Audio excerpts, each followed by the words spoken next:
Assalamualaikum warahmatullahi wabarakatuh. Tujuan dari pembelajaran hari ini adalah kita semua mampu memahami dasar-dasar genetika dan pewarisan. Ini meliputi definisi dari genetika sendiri. Mungkin di SMA dulu sudah pernah. Jadi ini hanya memahami lebih dalam lagi dan penerapannya secara simpel. Kemudian cara kerja gen dalam penurunan sifat. Kenapa orang tua yang tinggi, bapaknya tinggi, maka anaknya bisa jadi kecenderungan dia akan memiliki sifat tinggi dan sebagainya. Kenapa itu dimungkinkan? Kemudian menjelaskan prinsip mekanisme pewarisan. Ini ada sifatnya monogenik, ada sifatnya poligenik. Terutama yang monogenik nanti ada kaitannya dengan hukum Mendel. Sehingga nanti kita akan bicara banyak mengenai bagaimana penurunan sifat menurut Mendel. Ada juga yang dia non-Mendel atau tidak sesuai dengan hukum Mendel. Dan juga terkait dengan seks kromosom. Jadi karena kromosom itu ada autosom dan seks kromosom, maka hukum Mendel biasanya dikaitkan dengan autosom, sedangkan di sini adalah terkait dengan seks kromosom. Oke. Kemudian kita bicara mengenai variasi dan mutasi genetik dalam populasi. Oke, tancap langsung kita ke berikutnya, genetika. Kita familiar dengan istilah genetika. Di SMA kita sudah di biologi ya, terutama kita sudah nyinggung. Jadi ini ilmu yang mempelajari tentang sifat, karakter, penyakit, atau cacat yang diturunkan dari orang tua atau parental. Kalau di hewan atau tumbuhan biasanya induk kepada turunannya.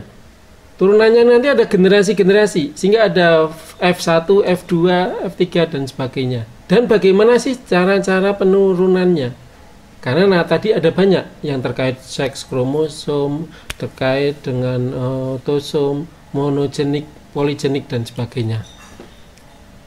Nah, ini biasanya dikaitkan dengan penurunan genetika ini sering kita mengistilahkan dengan istilah transmisi genetik yang turun dari generasi satu ke generasi berikutnya.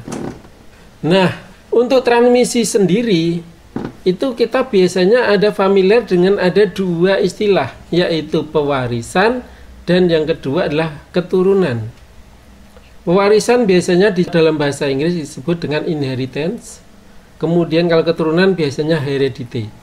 Atau biasanya kita hereditas. Ini beda sebetulnya. Jadi mohon dicermati.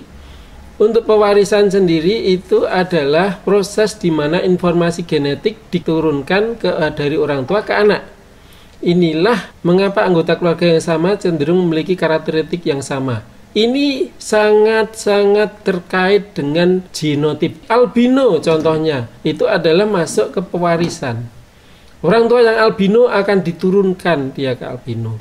Kemudian hemofili dan sebagainya. Itu berarti kita bicara ini. Karena gennya punya cacat, sehingga secara genotip dia akan diturunkan, akan mempengaruhi fenotip atau ekspresi dari struktur ataupun dari yang ada di tubuh kita. Lalu apa yang dimaksud dengan keturunan? Nah, keturunan biasa dikenal dengan istilah heredity. Itu adalah pewarisan sifat dari induk kepada turunannya, baik secara biologis melalui gen atau secara sosial, pewarisan gelar ataupun status sosial.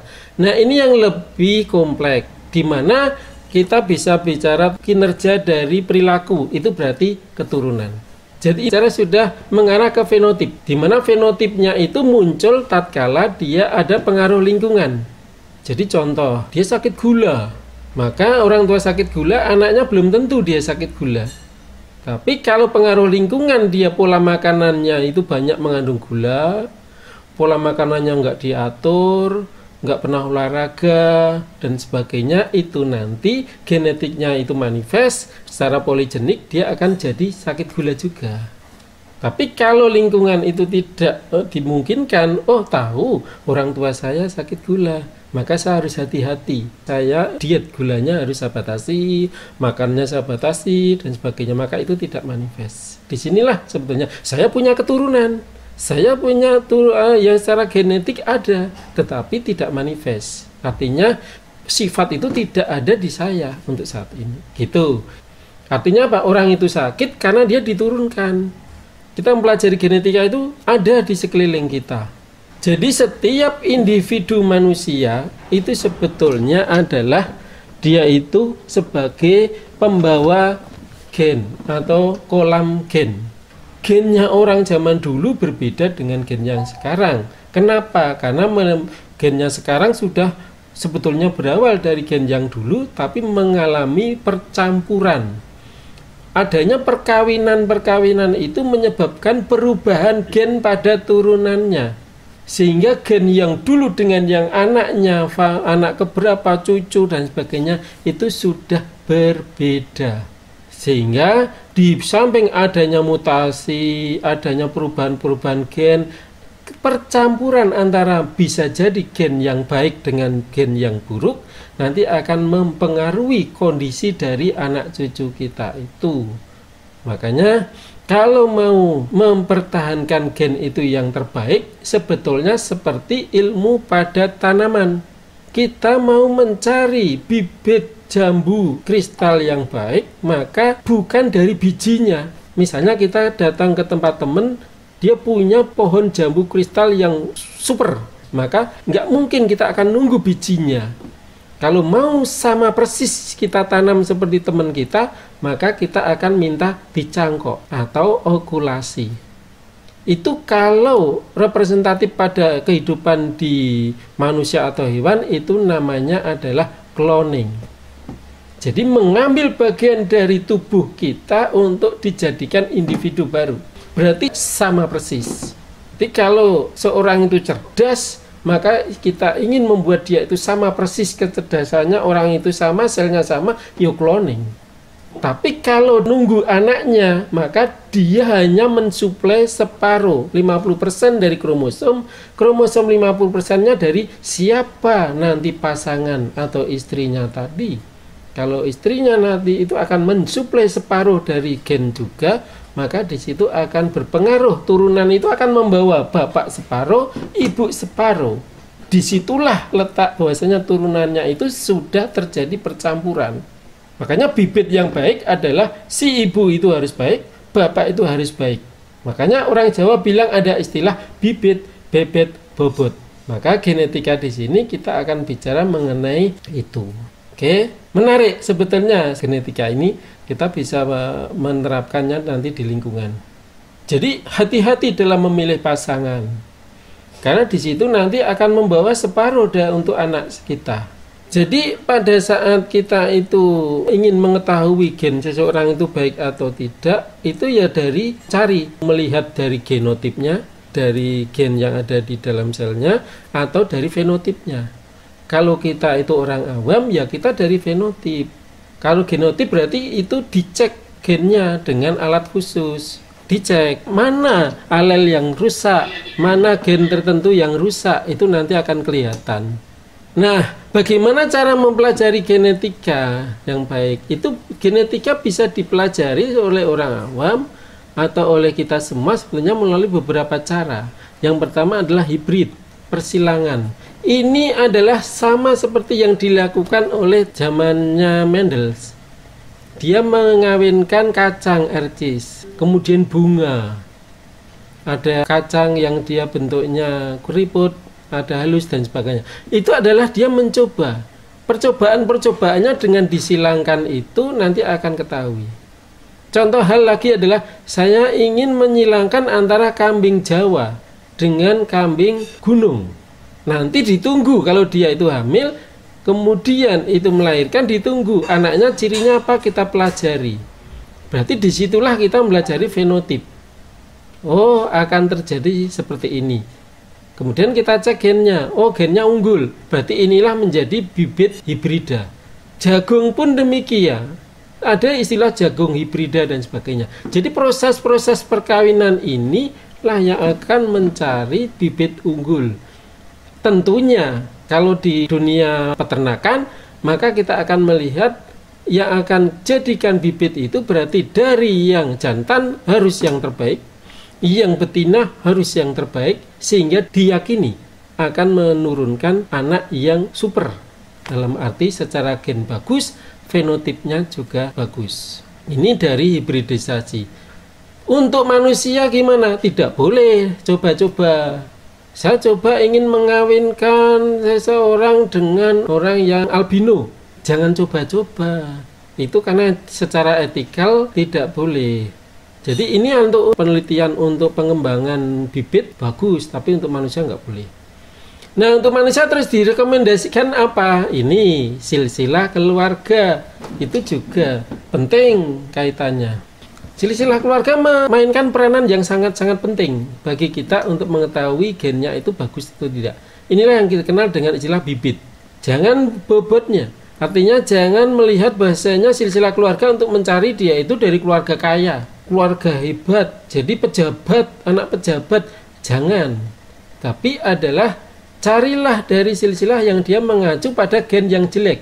Contohnya adalah apakah dia secara fenotip mengandung penyakit-penyakit tertentu yang diturunkan. Nah, di situ nanti akan dikenali.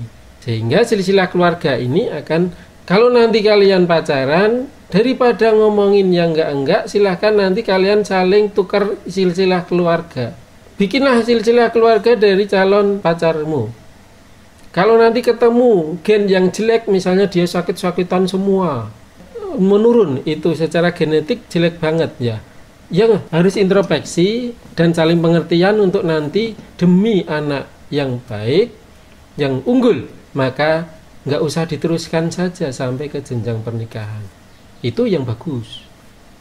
Sehingga dalam konseling genetik itu pencegahan perkawinan yang dirasa akan memberikan dampak pada turunan yang tidak unggul, maka di situ sebetulnya letak konseling genetik yang tepat untuk menghindari itu. Sehingga apa? Kalau anak nanti itu unggul semua, nanti otomatis akan berkontribusi terhadap kedepannya sebagai kita mencetak suatu generasi yang unggul demi kemajuan bangsa dan negara.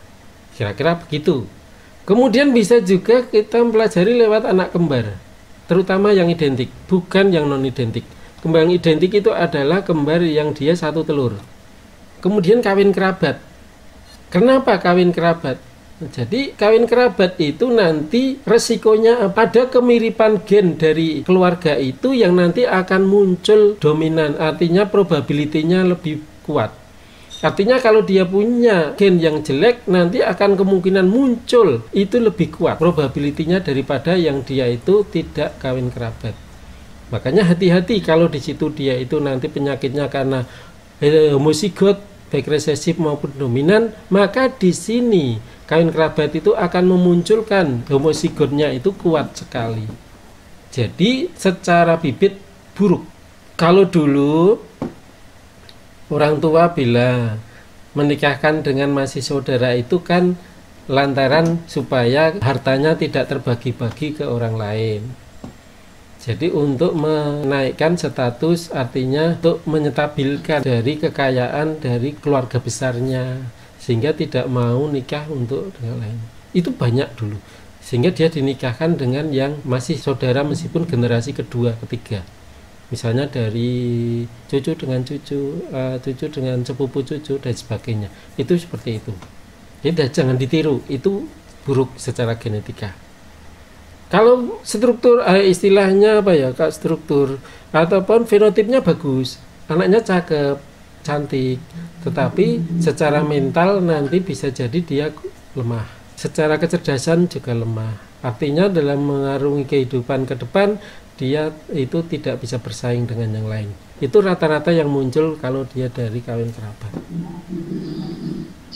Nah, percobaan dengan eksperimen, inilah yang biasanya percobaan eksperimen itu ada di tanaman maupun hewan, bukan di manusia. Nggak boleh.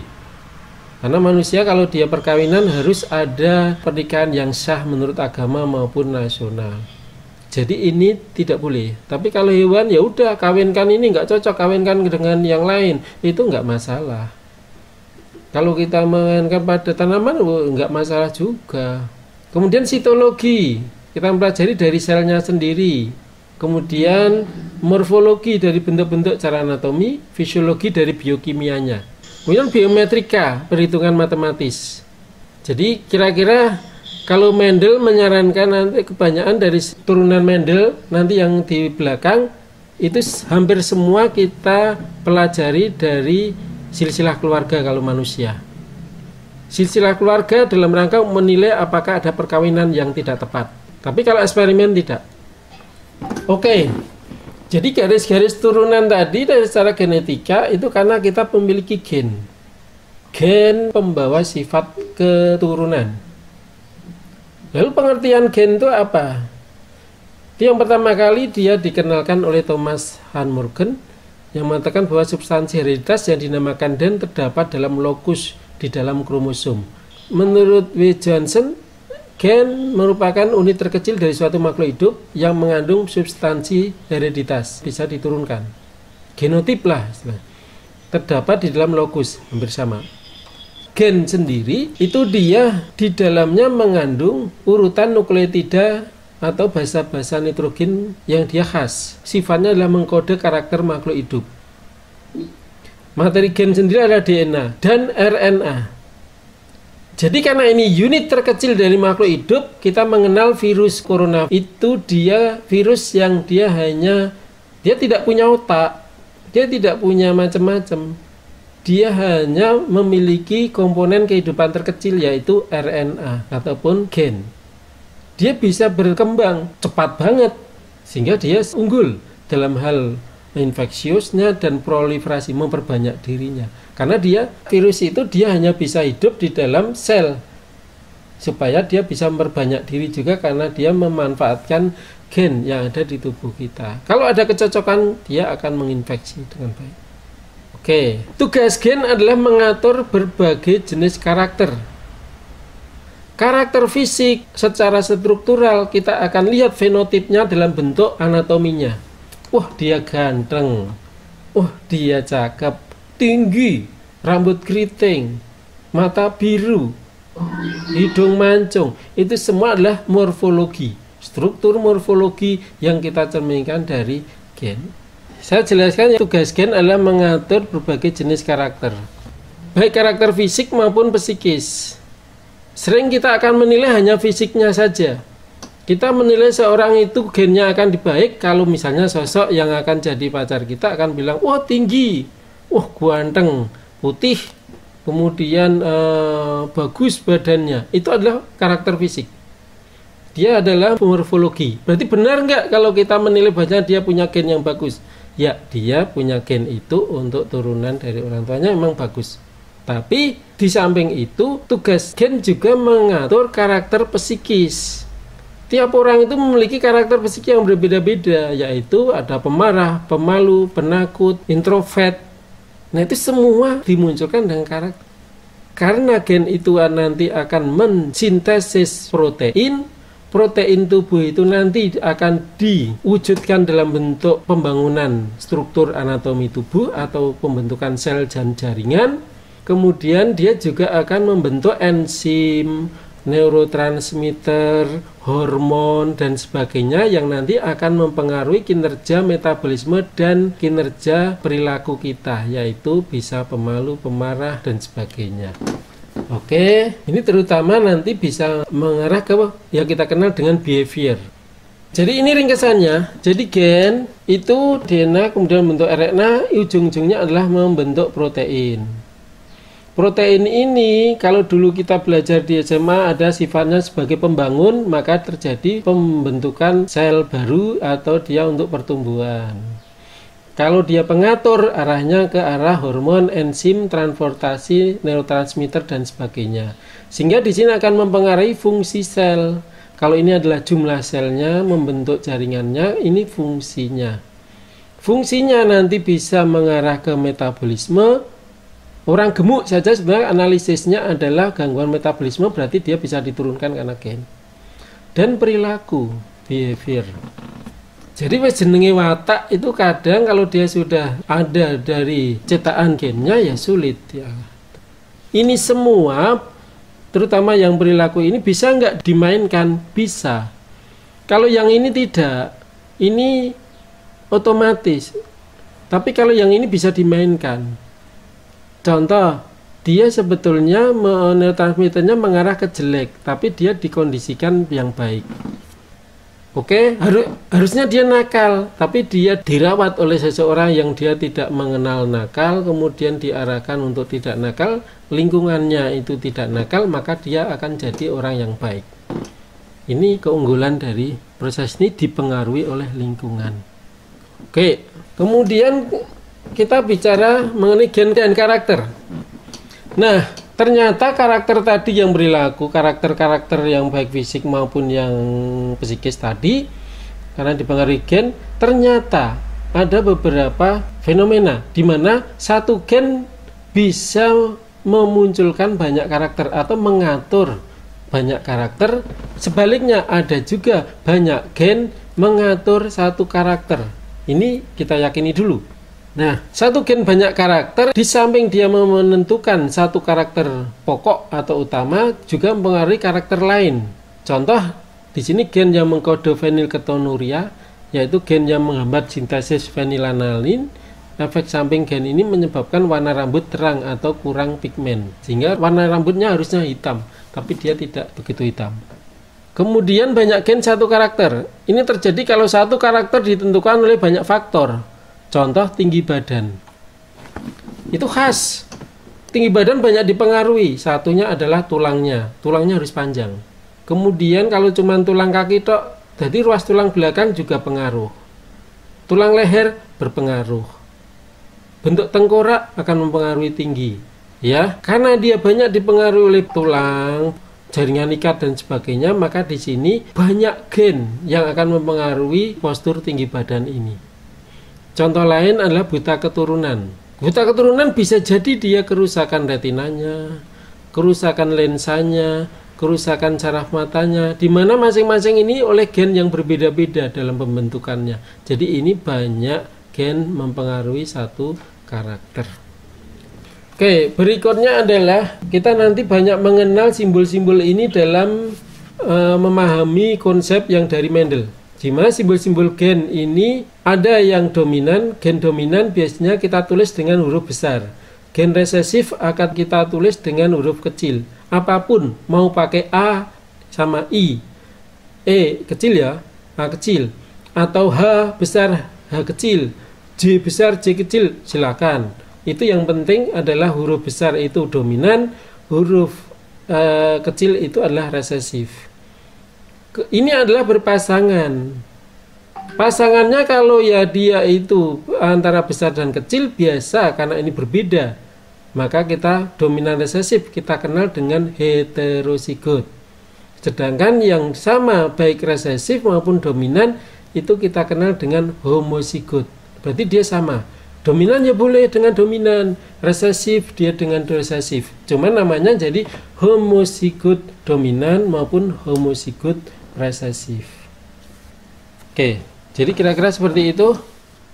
Kemudian kaitannya dengan pasangan tadi, maka sering itu satu ini kita kenal dengan istilah alel, maka dia nanti akan mempengaruhi sifat-sifat.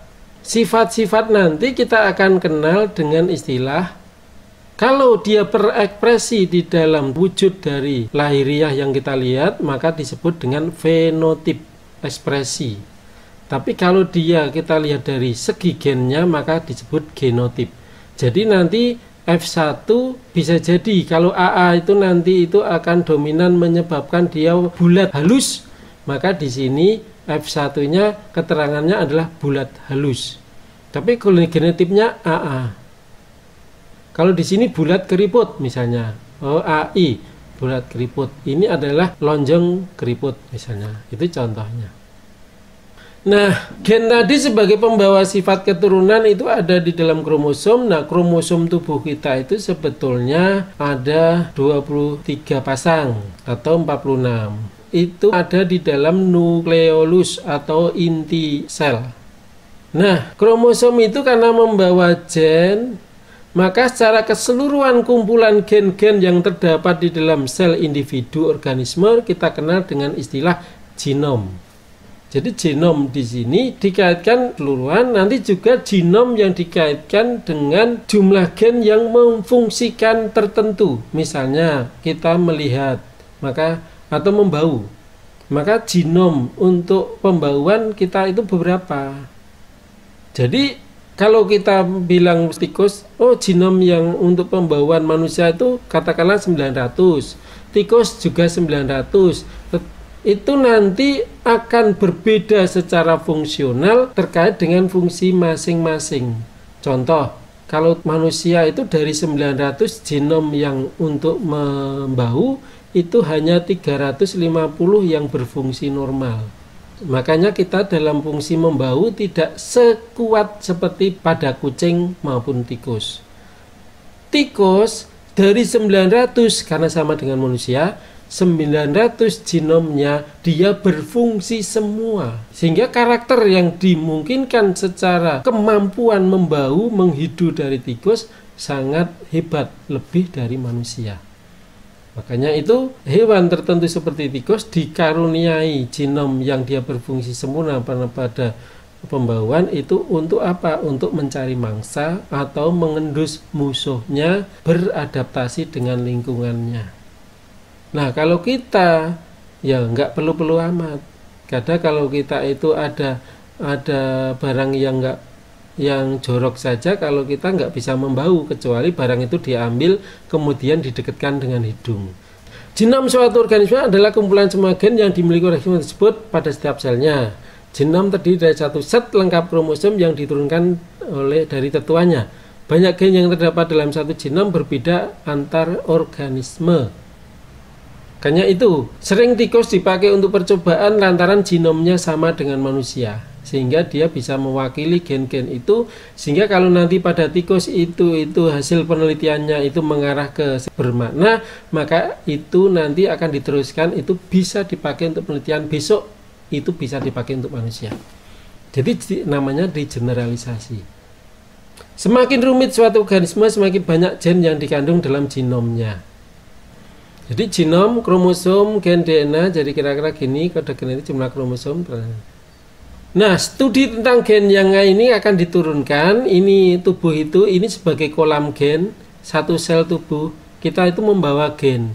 Murnisitas gen itu nanti itu akan kita turunkan. Hati-hati, makanya kita cari pasangan yang baik, gennya yang baik, supaya nanti itu akan diturunkan pada anak turun kita itu baik. Nah, kemurnian gen itu sebaiknya dijaga. Hati-hati. Kalau pasangannya itu ekstrim ya, misalnya yang mengarah ke Mendel kayak albino ya, kalau biasanya kalau Westerno banget, maka itu tidak bisa, ada yang bisa menghalangi untuk menikahinya. Tetapi kalau paham tentang genetika mestinya akan diurungkan. Karena apa? Akan berisiko untuk terjadinya turunan menurut hukum Mendel nantinya. Itu karena jelas satu gen, satu karakter. Albino, ya dia akan gennya akan muncul. Nah, kita harus menjaga ini sebagai kolam gen. Jangan sampai dia itu terkontaminasi lah artinya. Jangan sampai nanti kita berpasangan pada gen yang buruk sehingga akan berpengaruh pada turunan kita. Nah, kecerdasannya orang yang semakin maju kadang dia terkait itu akan mempertahankan ras. Contoh, diyakini gen yang murni ataupun kolam gen yang relatif murni di dunia ini adalah warga Tionghoa atau warga turunan Tionghoa. Kenapa? Karena dia rata-rata menikah dengan satu ras, artinya yang Tionghoa juga. Seberapa sih orang Tionghoa yang mau menikah dengan orang Jawa, yang mau menikah dengan orang Eropa, orang ini? Jumlahnya dari keseluruhan populasi itu tidak signifikan. Artinya apa? Secara prosentase tidak akan mampu berapa puluh tahun pun mengubah kolam gen orang Tionghoa. Itu yang dikatakan dia menjaga murnisitas gen dia. Makanya kalau dia itu unggul, maka dia di situ secara gen dia akan baik-baik. Secara akan baik-baik. Tapi asal diingat jangan sampai pernikahan keluarga atau kerabat dekat, tapi sesama dia bagus. Satu-satunya juga itu kalau kita ibaratkan orang Tionghoa itu adalah melanggar hukum Mendel. Karena nanti kita kenal hukum Mendel itu ada hukum Mendel 1, hukum Mendel 2. Hukum Mendel 1 itu adalah pemisahan bebas, hukum Mendel 2 pertautan, pemilihan atau perkawinan secara bebas, acak. Nah, hukum Mendel 2 tidak tercapai. Harusnya perkawinan itu tidak boleh diatur-atur. Kita mau menikah orang negro nggak masalah. Kita mau nikah orang Eropa, orang Cina nggak masalah. Itu hukum Mendel. Tapi bertentangan hukum Mendel tatkala dia harus menikah dengan warga yang sama. Artinya yang cara ras yang sama. Ya, jadi kalau cari jodoh, jauh-jauh mungkin dengan kalau perlu itu pakai yang dari luar negeri itu good, nggak masalah. Hukum Mendel jalan. Kamu mau menikah dengan orang Eropa, orang yang istilahnya blonde ataupun yang rambut pirang, no problem, nggak masalah. Itu hukum Mendel harus adanya pertautan bebas atau pernikahan secara bebas. Nah, yang paling ditentang adalah perkawinan keluarga. Tatkala di situ adalah menyalahi dari hukum Mendel, di situ nanti juga akan mungkin dan meningkatkan kejadian yang tidak diinginkan atau kecacatan dan sebagainya. Ini adalah contoh namanya karyotip di peta dari kromosom. Nanti kromosom kita ada 23, 22 sampai nomor 22 itu adalah autosom. Ada satu pasang itu yang disebut dengan seks kromosom, dimana ini akan mempengaruhi karena ini jelas semua adalah separuh dari ayah, separuh dari ibu. Kalau yang di sini misalnya dari dulu dari ayah itu Y, dari ibu X, maka dia akan turun laki-laki. Kalau dari ayah X, dari ibu X, maka dia akan turun perempuan. Berikutnya adalah fenotip dan genotip. Fenotip artinya bentuk luar atau karakter yang tampak. Kasat mata lah yang kita bisa lihat. Oh, dia rambutnya pirang, rambut lurus, mata biru, itu semua adalah fenotip. Ini yang disukai seseorang lantaran dalam pengamatan ini yang akan dipilih. Misalnya kita memilih pasangan selalu akan mendasarkan pada fenotip. Nggak ada atau jarang banget yang dia mendasarkan pada genotip. Harusnya genotip yang bagus. Jadi kalau pacaran mau nikah itu cek DNA dulu masing-masing. Meskipun mahal, cek DNA. Kalau DNA itu ketemu ada lokus atau cek ya ada segmen yang jelek, maka udah kita bilang aja nggak jadi nikah demi anak turun kita. Mundur alon-alon istilahnya, pisah dengan baik-baik. Itu bagus. Jadi sebaiknya gen harus dilirik. Melihat dari tadi itu melihat genetika dari mana, kita harus tahu silsilahnya, harus tahu genetik dari keluarga-keluarga sebelumnya. Makanya konseling genetik sebelum nikah nggak tepat. Sebaiknya pada masa remaja sebelum cari pacar disinilah konseling genetik supaya nanti bisa mencari pasangan yang tepat. Genotip kode gen DNA ini hanya bisa dicek dengan alat. Peta gennya itu akan dilihat, disesuaikan dengan peta yang ada di tabel ataupun yang ada di panduan, sehingga apakah dia itu normal atau tidak. Nah, kode gen ditulis dengan mau pakai huruf A boleh, mau pakai BB boleh, CC boleh, itu adalah pengkodean saja. Di mana satu kode ini akan kita kenal dengan allele, ini akan mencerminkan satu karakter tertentu. Berarti kalau Mendel itu bicara mengenai kacang halus, maka halusnya itu satu karakter, maka dia dibilang A, halus. Tapi kalau kita ingin mengamati dua karakter, halus dan bulat, maka bulat juga satu karakter, maka dia A, B. Kalau kita ingin 1000 karakter, maka jadi nanti A, B, C, D, E, sampai berapapun. Jadi kalau kita itu tubuh manusia itu ada berapa karakter kira-kira? Karakter yang fisik, psikis, nggak terhitung. Ribuan, bahkan mungkin jutaan. nggak bisa ngitung. Mbok tak PR kan 1 tahun nggak akan bisa selesai untuk menghitungnya. Itu contoh. Oke, ini adalah alel ya tadi. Gen-gen yang menempati lokus tertentu.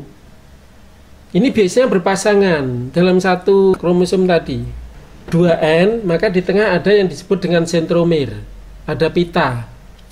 Ada yang mengikat di tengah. Maka di sini berpasangannya itu nanti ada istilahnya pasangan itu disebut alel. Kalau yang satu A, boleh yang satunya itu A besar, homozigot. Yang satu A, yang satunya I kecil, A kecil atau heterozigot dan sebagainya. Nah, itu diletakkan pada lokus tertentu. Jadi misalnya gen A mengkode pertumbuhan pigmentasi kulit secara normal, lalu gen A mengalami mutasi sehingga tidak mampu membentuk pigmentasi kulit secara normal lagi sehingga menyebabkan kulit albino.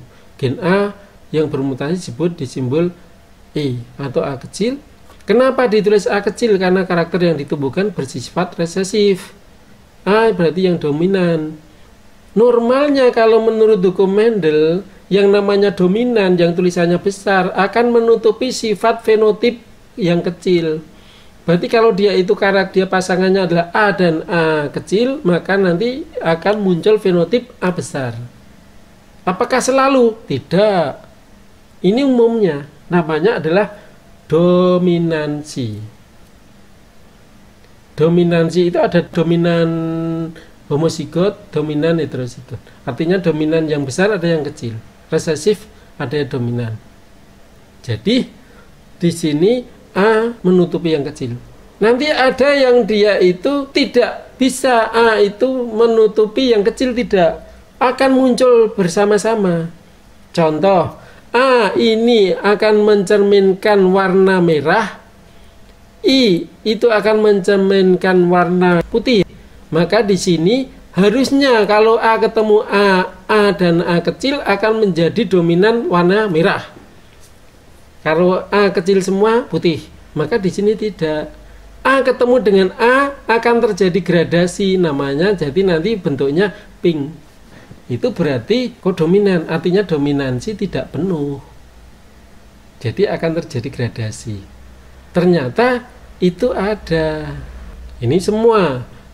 Ingat ya, satu sebagai gen menunjukkan satu karakter. Tergantung dari karakter berapa yang akan kita amati, di situ dia akan memunculkan banyak genotipnya. Cuman kalau kita pelajari biasanya hanya dari yang kecil-kecil. Untuk A tadi dominan, A heterozigot, ini resesif. Nah, kalau kita hanya mengamati dalam satu genotip saja atau maka itu seperti pada penelitiannya Mendel, sederhana banget. Maka di situ kita kenal dengan monohibrid. Kita hanya mencari satu karakter. Yang berikutnya kalau dia itu 2 dihibrid AABB. ABB artinya 2 karakter. Kalau yang 3 ABC trihibrid. Kalau kita mencari karakter tubuh kita yang kita menemukan, kita misalnya ada tugas di sini karakter tubuh yang harus Anda amati ada 50, maka di situ harus ada A, B, C, D, E, F, G, Z, ada A, B, B dan sebagainya sampai 50 ya, itu namanya polihibrid. Pada pewarisan genetik mengarah ke karakter tadi, sifat-sifat yang kita amati itu yang sederhana mengacu pada prinsip-prinsip Mendel yang ditemukan oleh Mendel, dan ada kemungkinan munculnya aturan probabilitas. Nanti akan memunculkan probabilitas ini ada persentasenya, berarti ada 50%-nya gimana, 25%-nya homozigot dominan, 25% homozigot resesif dan sebagainya, 50% heterozigot. Ini adalah probabilitas. Karena probabilitas maka munculnya itu berapa, 25%, berarti contoh kalau seorang ayah membawa gen jelek si ibu gennya normal. Kalau menurut Mendel dia akan memiliki probabilitas 25% untuk memunculkan karakter itu. Yang ibu resesif ya, memunculkan karakter itu. Maka kalau dia punya, kalau 25% harusnya adalah 25%, 25%, 25%, 25%. 25% yang tengah itu kita kenal dengan heterozigot, berarti 50%. Berarti probabilitasnya adalah kalau dia punya anak yang pertama, dia memiliki 25% kemungkinan untuk dia cacat. Berarti bisa nggak anak pertama itu normal? Bisa. Anak pertama heterozigot? Bisa. Itu probabilitas.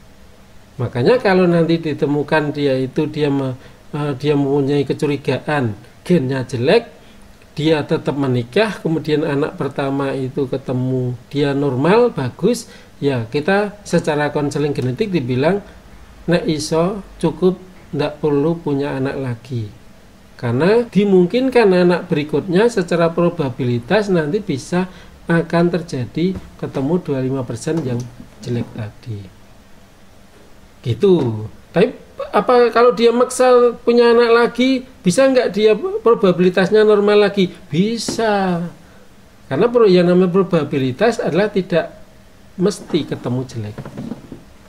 Seperti kayak kita melempar dadu, probabilitasnya kalau melempar uang lah, mata uang, probabilitas yang ketemu angka atau gambar burung berapa? Karena dia 2, maka 50%, 50%. Kita misalnya ya, kalau nanti muncul angka, kamu harus menjajake. Kalau ketemu burung, kamu bebas menjajake. Maka dilempar yang pertama, dia ketemu burung, bebas menjajake. Kalau permainan mau dilanjutkan lagi, 50% lagi probabilitasnya. Lempar lagi, bisa dia ketemu burung lagi, bebas lagi. Nah kan gitu, sama. Jadi tidak pasti langsung dilempar akan jadi angka. Tapi bisa jadi pada saat perjanjian itu kemudian dilempar, sekali saja dilempar dia dapat angka sehingga harus njajake. Bisa. Berarti yang enggak itu kalau dia punya gen yang jelek itu nikah punya anak yang pertama langsung cacat, bisa nggak? Bisa. Karena namanya probabilitas kita nggak akan bisa memprediksi. Jadi kehati-hatiannya dengan probabilitas ini maka jangan kita permainkan. Artinya kalau kita harus hati-hati dalam rangka pencegahan. Nah, sejarah Mendel 22 Juli 22 sampai 1884 di Austria.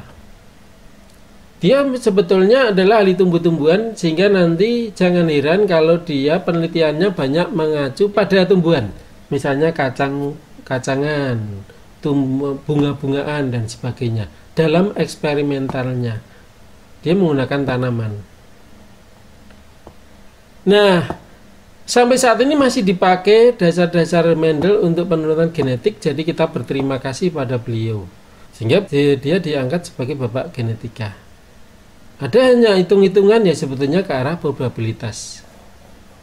Oke, nah pewarisan genetik menurut Mendel atau Mendelism, dia meneliti tanaman kacang ercis atau Pisum sativum ya, dengan dua hal penting. Pertama, Mendel mencoba menggambarkan adanya seluruh tanaman dengan semua ciri-cirinya. Kalau dia menggambarkan 5 ciri, berarti itu berarti polyhybrid. Dia gennya ada 5. Maka di sini dia mencoba untuk menggambarkannya mulai dari satu yang kita kan dengan monohybrid, satu karakter saja yang mengikuti sifat-sifat diwariskan tunggal, mudah tampak dan sifat-sifat yang dibedakan. Jadi Mendel ini mempelajari tentang yang kita kenal biasanya mengarah ke monogenik, gen yang jelas-jelas terlihat, satu gen satu karakter. Jadi karena dia satu gen besar, maka di situ akan muncul, kalau dia terjadi perkawinan akan memunculkan sifat yang murni, akan langsung probabilitasnya tampak. Seperti kayak kalau kacang biji keriput dan bundar. warna biji kuning dan hijau, bunga ungu dan putih dan sebagainya. Yang kedua, Mendel menghitung secara tepat jumlah tanaman yang menghasilkan sifat-sifat yang muncul dari data kuantitatif. Dia ditarik kesimpulan aturan yang mengatur sifat-sifat yang diturunkannya. Nah, genetika Mendel ini mengacu pada 6 alasan. Jadi kalau tidak sesuai dengan ini, maka dia tidak sesuai dengan hukum Mendel. Artinya harus memenuhi 6 kriteria alasan ini. Yang satu adalah variasinya mudah diamati. Jadi hanya berkutat pada fenotip, bukan genotip. Jadi kalau kacang keriput, keriputnya harus bisa diamati. Bulet-buletnya harus bisa diamati. Warnanya merah harus bisa diamati. Kemudian yang kedua rekombinasi. Ketiga perkawinan yang terkontrol. 4 daur hidup yang pendek, supaya penelitiannya mudah dan cepat. Kemudian keturunan yang banyak. 6. Mudah dipelihara. Makanya dia mengacu ini dalam percobaannya. Kemudian tentang pewarisan itu terus diciptakannya 2 hukum Mendel yang sampai sekarang dipakai. Yang pertama adalah hukum pemisahan. Yang kedua hukum berpasangan. Hukum pemisahan itu dimulai pada saat gametogenesis. Jadi gamet itu kan tadinya 2N. Kemudian dia misah menjadi N. Nah, misahnya ini dikenal dengan hukum Mendel 1. Jadi pemisahan. Kemudian saat dia misah, dia harus dipasangkan dengan lawan jenis. Nah, saat berpasangan ini namanya perkawinan. Jangan diatur kalau menurut Mendel. Tapi kalau kita itu perkawinannya diatur, maka di situ bertentangan dengan hukum kedua Mendel. Makanya kalau tadi itu saya menyinggung tentang kelam gen yang dari warga tertentu yang sudah saya jelaskan sebelumnya, warga Tionghoa, maka di sana harusnya mengacu pada perkawinan yang bebas. Artinya dengan Jawa, Tionghoa, maka di situ dia diarahkan harus nikah dengan sama-sama ini. Itu berarti ada kemiripan sifat dari Tionghoanya, dia akan terjaga, tidak akan bercampur dengan gen yang Jawa. Jadi secara Mendel ini sebetulnya menyimpang. Nah, khusus untuk Mendel 2 ini berlaku untuk dihibrid, trihibrid, dan polihibrid. Khusus untuk yang Mendel 1 berlaku untuk monohibrid. Ini hukum Mendel 1, pada waktu berlangsung pembentukan gamet, tiap pasang gen akan disegregasi atau dipisah secara bebas ke dalam masing-masing gamet yang terbentuk. Nah, ini monohibrid, ada monohibrid dominansi penuh, ada monohibrid dominansi tidak penuh. Kemudian untuk hukum Mendel 2 itu adalah hukum pemilihan bebas atau perpasangan dengan bebas. Jadi pasangan itu tidak boleh diarah-arahkan, dia berpasangan diacak. Intinya adalah dia dalam pengacaan. Kalau kita kawin dengan orang negro itu adalah namanya diacak. Yo, karena tresnonero de. Berarti kalau kita jangan, itu berarti kita mencoba untuk menentang hukum Mendel. Jadi kebebasan berpasangan ini Mendel banget. Jadi saya salut sebetulnya kalau ada orang Indonesia menikah dengan orang luar negeri, itu adalah dalam konteks hukum Mendel 2 dijalankan, berpasangan dengan bebas. Ini berlaku di hibrid maupun polihibrid.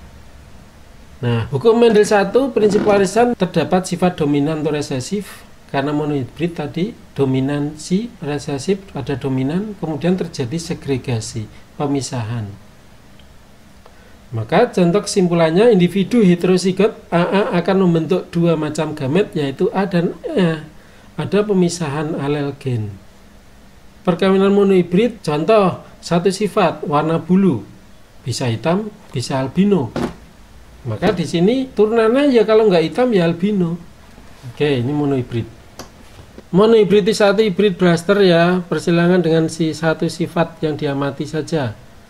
Kacang polong prinsip induk murni, kedua induk murni sifatnya pada percobaan kacang polong.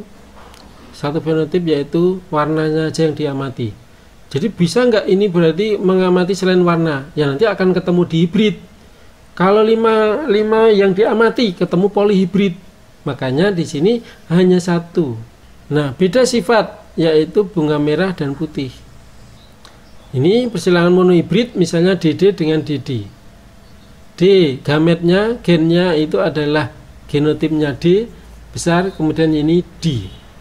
Kemudian filial 1 artinya ini adalah anak pertama, maka dia DD. Karena dia itu dominansi dominan akan menutupi, dominannya akan menjadi fenotip, maka di sini akan jadi tinggi. Kemudian untuk F2-nya akan ketemu ini. 25% DD dominan, 50% adalah DD, tapi dia masih tinggi, jadi 75% tinggi. Nah, tentunya 25% lagi adalah pendek dengan resesif DD. Kira-kira begitu. Nah, ternyata dominansi itu meskipun dia heterosigot, tetapi dominannya akan memunculkan fenotip. Selama ada dominan, maka dia akan tinggi. Nah, kalau yang dominansi penuh seperti itu.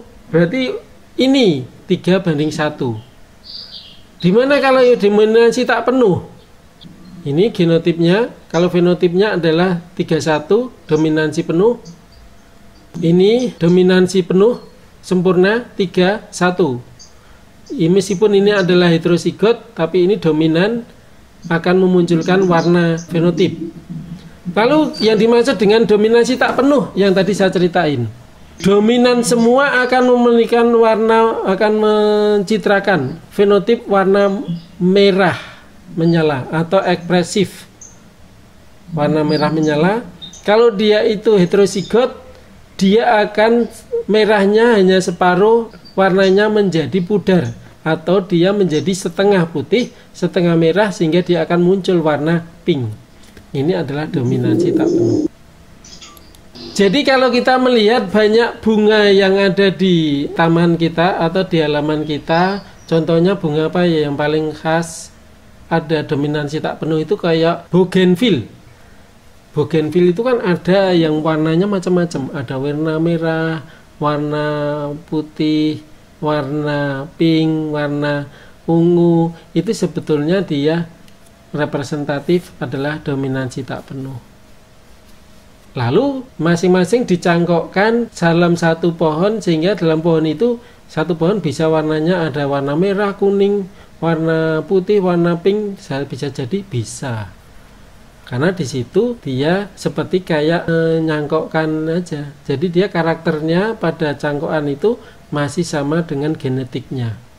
Cuman hebatnya tanaman adalah dalam mencangkok tidak seperti manusia. Kalau manusia itu cangkok-mencangkok harus ada kesesuaian golongan darah, ada kesesuaian secara jaringan supaya dia bisa diterima. Mau menyangkokkan tanaman dengan varietas yang lain itu tetap hidup. Jadi ini 1:1 genotipnya, rasionya juga 1:1. Kalau yang tadi itu fenotipnya 3:1 rasionya, maka di sini 1:1.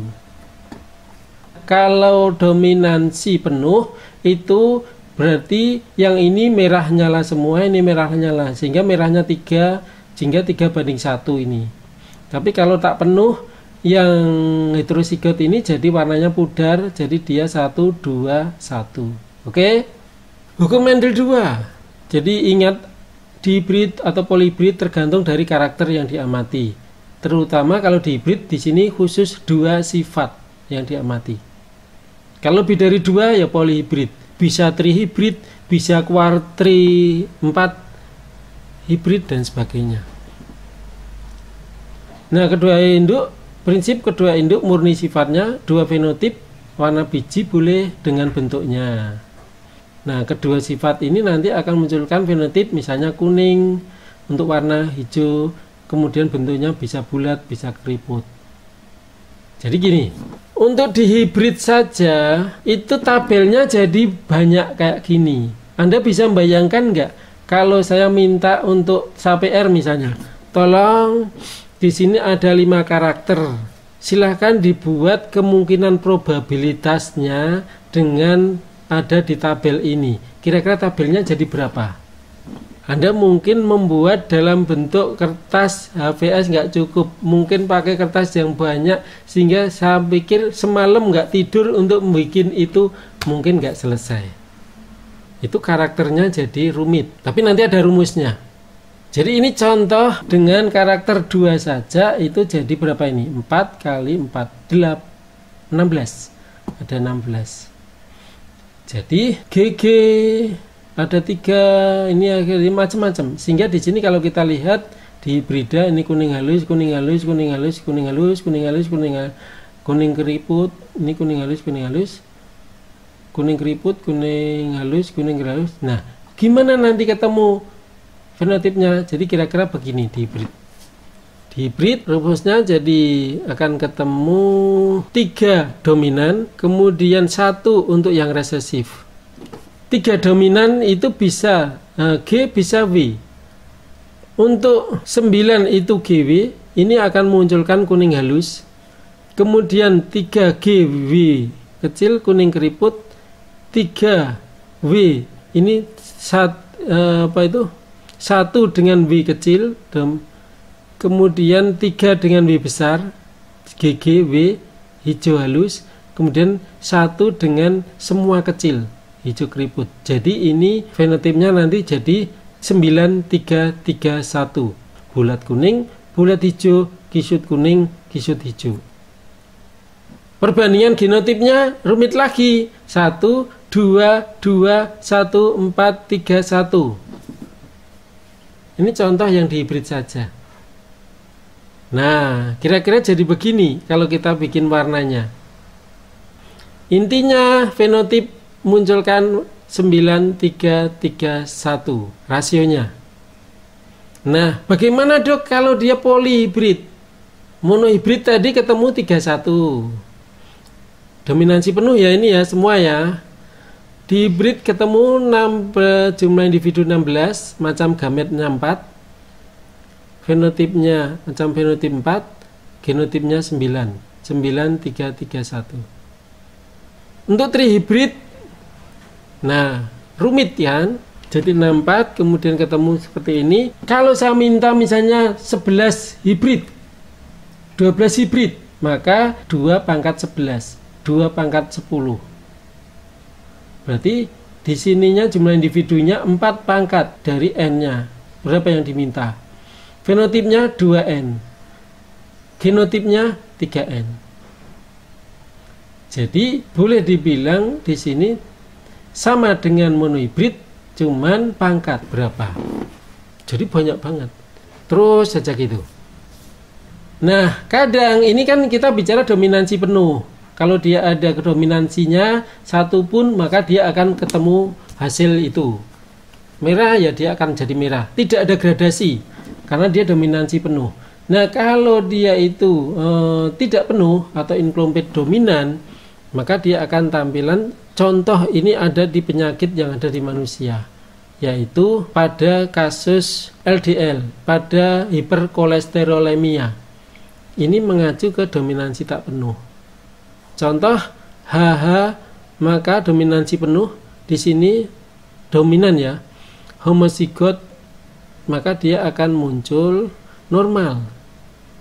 Kalau dia itu ketemu heterozigot, maka dia menjadi sakit tetapi ringan. Nah, kalau dominansi penuh gimana? Kalau dia dominansi penuh, kalau dia ketemu heterozigot, ya normal. Ya normal. Tapi karena tak penuh, dia sakit tetapi ringan. Kalau dia yang ini baru dia sakit, yang kita kenal lebih parah. Jadi itu. Nanti kalau kita menjabarkan suatu kasus pada kasus-kasus manusia juga gitu. Kalau dia itu intinya dia kena baik itu heterozigot maupun ini ya dia dominansi penuh. Tapi kalau dia gradasi dominansi tak penuh. Nah, tadi di atas kita bicara mengenai Mendel. Khas Mendel itu monohibrid, hibrid atau polyhibrid, tetapi karakternya khas dengan dominansi penuh tak penuh. Nah, sekarang ternyata di lapangan itu banyak sekali terjadi yang dia penyimpangan. Ini menunjukkan bahwasanya penelitian Mendel itu tidak bisa merepresentasikan suatu ilmu genetika yang utuh atau sempurna. Jadi ada penyimpangan-penyimpangan di lapangan. Ya, penyimpangan-penyimpangan semu hukum Mendel itu terjadi karena interaksi alel terjadi.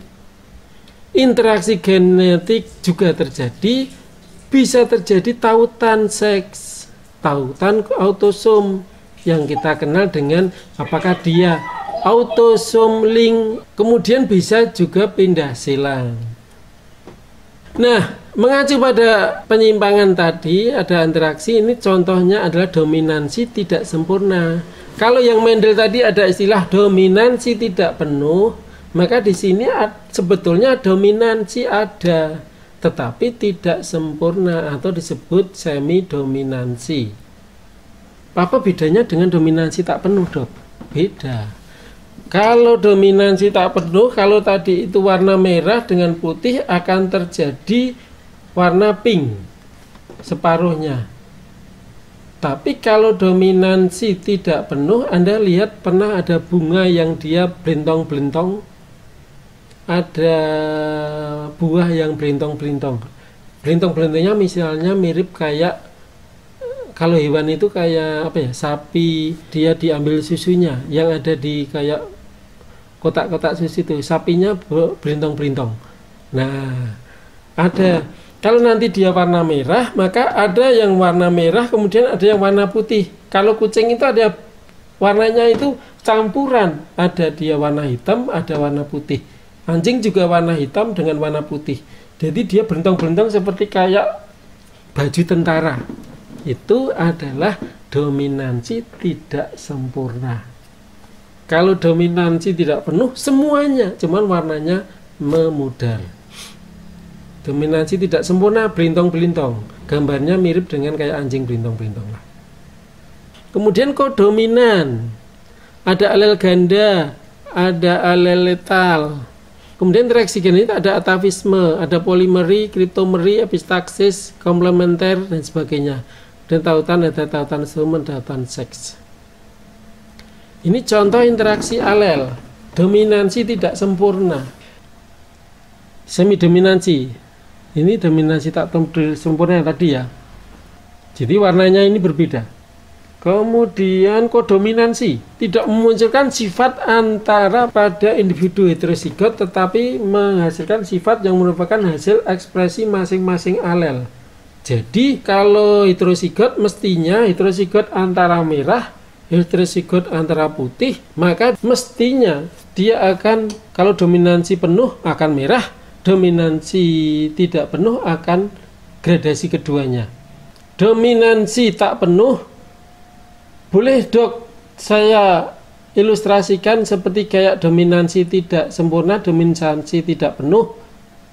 Boleh. Artinya kalau ini merah dengan putih nanti akan jadi pink, boleh. Nah, sedangkan yang kodominan itu kalau mengacu pada warna tadi, berarti masing-masing akan membawa sifat masing-masing. Berarti yang merah akan mengekspresikan merah, yang putih akan mengekspresikan yang putih, sehingga akan terjadi belentong-belentong. Itu ada di kodominan sini. Nah, contoh yang di sini memunculkan sifat masing-masing meskipun tidak secara fenotip. Jadi fenotip contohnya adalah golongan darah ABO. Di mana AB, yang namanya golongan darah AB tidak bisa dianggap bahwasanya orang itu memiliki golongan darah A karena B-nya resesif. Oh, golongan darah B karena A-nya resesif, tidak. AB ya dia A akan manifest, B-nya ya manifest, sehingga dia golongan darahnya AB. Untuk alel ganda, Golongan darah alel ganda di sini ada AA, AB, AB. Nah, A itu bisa A bisa A dengan O. B juga bisa dengan B dengan O. Makanya jangan heran, alel ganda ini tatkala seorang ayah dengan golongan darah A, seorang ibu dengan golongan darah B, anaknya bisa golongan darah O karena dia alel ganda. A-nya itu bisa A dengan O. B-nya B dengan O. Nanti anaknya ada probability dia dengan OO, artinya dia golongan darah O. Jangan dimarahin, bahasanya kamu anak siapa? Ayahmu A, ibumu B, kok kamu O? Misalnya, itu karena dia A-nya AO, B-nya bisa jadi BO. Sehingga dia akan ketemu probability-nya akan muncul OO. Ini alel ganda juga. Ini adalah ichthyosis, di mana kulitnya itu tidak mengalami pertumbuhan yang normal sehingga dia lemah sekali. Artinya tidak tumbuh kulit secara sempurna sehingga dia tampak mudah berdarah. Artinya pelindung kulit hilang. Atau bradidaktili, jadi jarinya pendek. Nah, gen letal juga demikian. Gen yang dapat mengakibatkan kematian pada individu homozigot. Macam-macam gen letal, bisa dia itu homozigot dominan, bisa resesif. Yang penting kalau dia dominan, ketemu dominan letal. Kalau dia resesif, ketemu resesif letal. Di sini contoh CPC ini, asal dia itu heterozigot, dia tidak dominan, dia normal. Ini normal. Ketemu nanti dia, kalau ini contoh yang dominan, berarti yang ini dia akan letal. Yang ini normal. Nah, epistaxis ini mirip dengan yang hibrid ya, yaitu penutupan ekspresi suatu gen non-alelik. Epistaxis bisa resesif, bisa dominan. Epistaxis resesif, suatu gen resesif menutupi ekspresi gen lain yang bukan alelnya. Contoh, kelabu ini albino, maka dia kelabu. Ingat, berarti ini ekspresif, gen resesif akan menutupi ekspresi gen lainnya. Contoh yang ini AC kelabu, karena ini dominan. Selama dia resesif, karena dia ini albino itu milik C, maka di sini akan C-nya kecil, ACC akan terjadi albino. Kalau yang kecil A itu akan terjadi hitam, karena ini menutupi. Kemudian kalau yang ini berarti CC akan menutupi menjadi dia albino. Sehingga ini akan ketemu 934. Epistaxis bisa, ini tadi itu adalah epistaxis resesif, ini adalah epistaxis dominan. Apabila dia gen dominannya menutupi gen dominan presiden oleh satu gen dominan yang bukan alelnya. Jadi kalau kita lihat di sini putih, di sini hijau. Maka di sini dominan akan menutupi gen lainnya. Berarti yang dominan ini akan putih. Selama dia akan punya dominan, maka dia berwarna putih. Berarti ini putih 9. Ini ada dominansi, tetap putih. Ya, ini kuning. Karena hijaunya yang dominan. Kemudian di sini hijau. Resesif ganda hampir sama untuk acuannya. Saya definisi gen resesif dari suatu pasangan gen 1 epistaxis terhadap pasangan gen 2, sementara gen resesif dari pasangan gen 2 juga epistaxis terhadap gen 1. Ini cukup rumit, tapi ini termasuk penyimpangan. Jadi akan ketemu 97 karena dia akan rumit. Nanti di sini LH akan terjadi tinggi, kemudian L-nya besar akan jadi rendah, LLH-nya besar akan jadi rendah, kemudian semuanya akan jadi rendah. 9331 jadi 97. Ini adalah epistaxis dominan ganda. Jadi ini adalah penyimpangan, silakan nanti diresapi pelan-pelan. Gen dominan dari pasangan gen 1 epistaxis terhadap pasangan gen 2 yang bukan alelnya. Ya. Ini segitiga, ini oval. Ini segitiga. Jadi kalau C-nya dominan semua segitiga, C-nya dominan, D-nya resesif, maka dia segitiga. C, D dominan, berarti dia segitiga. Asal dia punya dominansi salah satu gen dari segitiga, maka dia akan muncul segitiga. Maka di sini baru tidak memiliki dominansi dari segitiga atau CD, maka dia baru muncul oval, sehingga ketemu 15,1.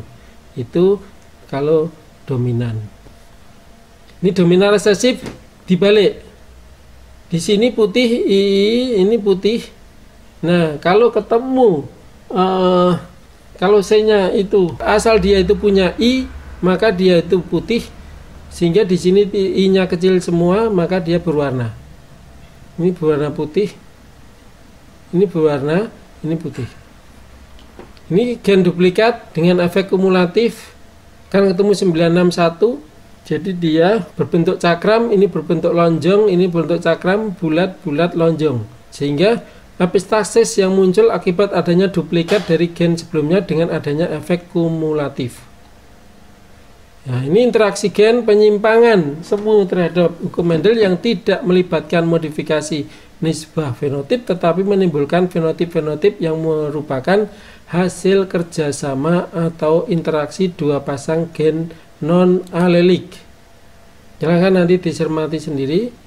Ini contoh bentuk jengger ayam. Ini representatif dengan penyimpangan dari hukum Mendel juga. Ada berbagai variasi. Tunggal, walnut, mawar. Ini bentuk. Nah, ini adalah interaksi gen dengan atavisme. Interaksi dari beberapa gen bentuk jengger ayam yang disebabkan oleh dua gen. Kemudian polimeri, epistasis dominan rangkap, interaksi gen yang saling menambah. Intinya apa? Di sini ternyata hukum Mendel itu simpel banget. Jadi kenyataan di lapangan itu lebih rumit dan banyak terjadi penyimpangan terhadap hukum Mendel itu. Jadi penyimpangan itu dimungkinkan karena fenotipnya jadi bermacam-macam. Fenotip yang bermacam-macam itu mengarah pada variasi yang lebih luas. Makanya kita bisa menciptakan suatu turunan yang sangat beragam. Ini gen epistasis rangkap, gen komplementer, interaksi dua gen resesif rangkap jika terdapat bersama-sama akan saling melengkapi sehingga akan muncul gen fenotip alelnya. Ini kriptomeri. Ada satu gen resesif yang menutupi ekspresi gen lain yang bukan disebut gen resesif epitel resesif karena adanya epistasis resesif ini mengakibatkan ekspresi gen dominan lain tertutup. Ini epistasis hipotaksis, ada banyak banget. Mungkin kalau saya jelaskan di sini akan tambah pusing. Nah, tadi adalah penyimpangan baik secara kromosom secara alel dan sebagainya. Maka di sini kita lihat sekarang tautan seks. Jadi gen-gen yang mengontrol sifat-sifat mereka tidak selalu terdapat pada autosom ya, tapi ada di seks kromosom. Maka di sini dia kalau terkait dengan seks kromosom, maka sangat-sangat turunannya terkait dengan jenis kelamin. Misalnya gen mata merah, gen mata putih, maka di sini kromosom seks lalat betina. Maka di sini kromosom seks lalat jantan. Maka kalau tautan di sini X atau Z ini dikaitkan dengan jenis kelamin. Maka kalau ini adalah laki-laki, ini adalah perempuan. Nah, gennya itu dikaitkan dengan ditautkan. Maka di sini XM, ini XMZ. Maka kalau ini berarti gennya mengacu pada X. Maka asal dia ada X, maka dia ditauti gen tersebut mata warna merah. Nah, maka ketemu kalau ini jadi F1-nya XMM, maka betina warna merah. Ini merah juga. Ini merah juga. Kalau ini warna putih. Kenapa?